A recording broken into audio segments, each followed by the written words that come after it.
বক্তব্য নিয়ে আসছেন বাংলাদেশ ইসলামী ফ্রন্ট কুমিল্লা জেলার শাখার অন্যতম নেতা বিশিষ্ট লেখক জাবের ভাই, আব্দুল আল জাবের ভাই।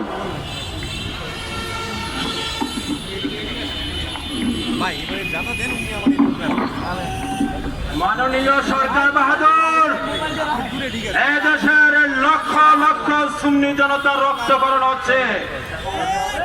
আজকে দীর্ঘ 1 বছর পর আলেম এবং ইমাম আমার প্রিয় ভাই ওয়াহিদুদ্দিনের হত্যার বিচারের দাবিতে আজকে রাজধানী ঢাকার জাতীয় প্রেস ক্লাবের সামনে আমরা দাবি নিয়ে দাঁড়াতে হয়েছে। আমরা আর দাঁড়াতে চাই না।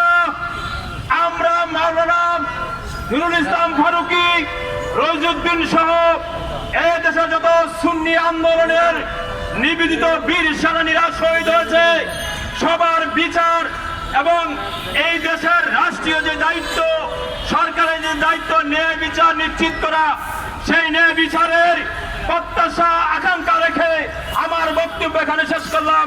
বাংলাদেশ ইসলামী ফ্রন্ট জিন্দাবাদ, আহলে সুন্নাত ওয়াল জামাত জিন্দাবাদ।